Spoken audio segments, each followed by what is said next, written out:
Welcome to another episode of Double J's List. I'm here to introduce the other JJ. He's also a Joe like me.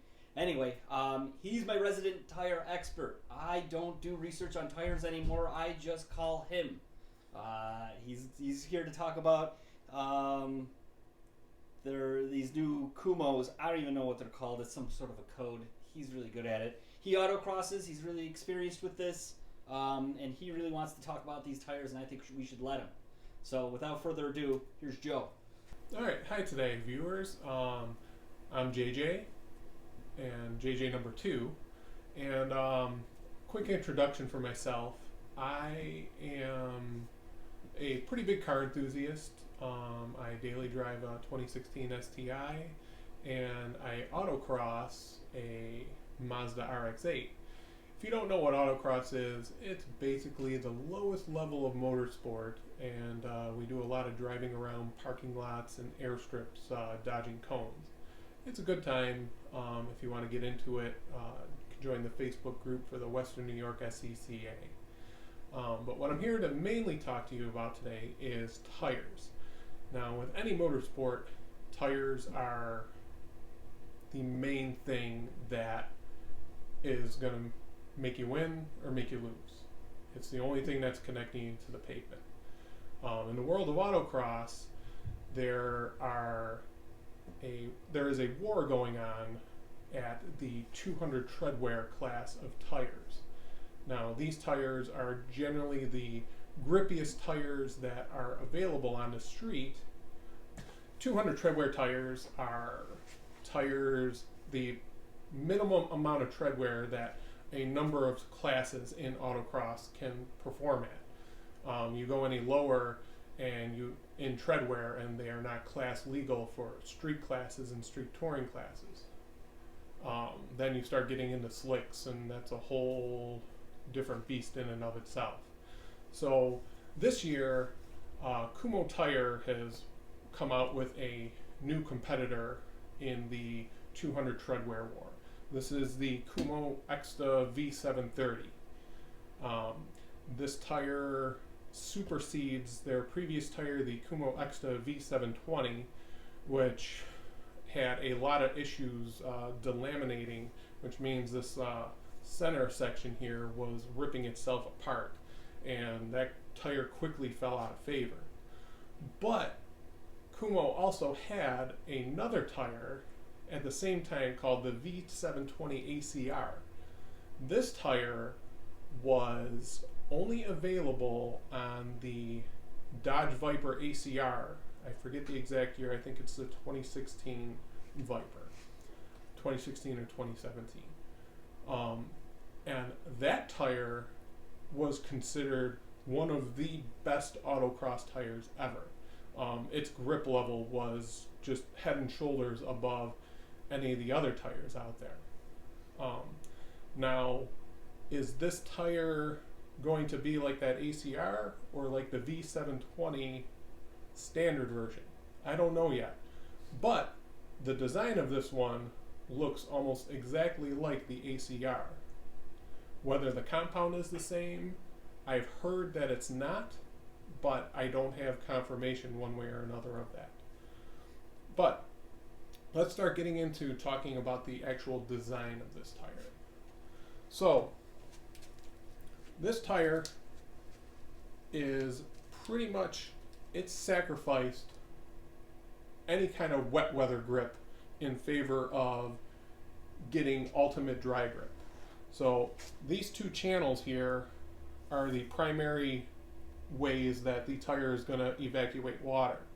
Now you see they are located on the inside of the tire, which means this outer half that does most of the cornering is effectively one giant strip of rubber.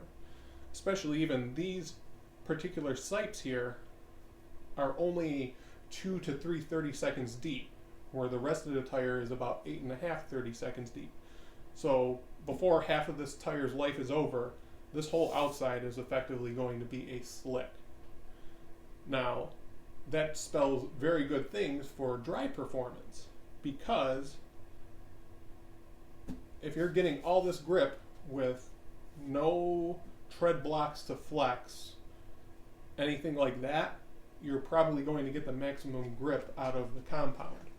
Now, like I said, the compound, I don't know how it's going to perform yet. I haven't been able to drive on these brand new tires. Another aspect of this tire is that it's an asymmetric tire. That means that the one half of the tire is not the same as the other half. This has become a popular design idea with the advent of the Yokohama AO52, which right now is pretty much the top autocross tire out there. I don't think these are going to knock off the AO52. But then you have symmetric tires like the Bridgestone RE71R, which is being discontinued this year, and also the Falcon RT660, which both of them, as well as the Dunlop Dureza Star Spec Z3 Star Spec, are all symmetric tires. Now those tires, you are able to flip them on the wheel once you have a certain amount of wear. If this outer tread block gets too worn, you can flip them on the tire and get a little more life out of them. These tires, while you can flip them, by putting this to the outside of the tire where most of the grip happens in cornering, you're already sacrificing a lot of surface grip with these water channels being there. So more or less, this type of tire I would not use on a camber challenged car, which cars like the Veloster N, the Focus RS in street classes has really put a lot of wear on the outside edges of tires. There's been a big issue with the Yokohama AO52 wearing these edges prematurely, and at the price that they are, it really does hurt the pocketbook. But if you're on a car that you have quite a bit of camber adjustment, like my RX-8, I have about 3.5 degrees of negative camber in the front. I get pretty decent wear over the entire course of my tire throughout its life, and because of that, I'm not as concerned using an asymmetric tire, because I think I'm going to get pretty good wear all around. Now, another thing we're going to touch on is why I think this is going to be a pretty good autocross tire. The reviews that I've read from people, which there aren't many out there, they feel it is on par performance-wise with the RT660 and the RE71. Once again, like the Yokohama AO52 is still considered a better performer than them.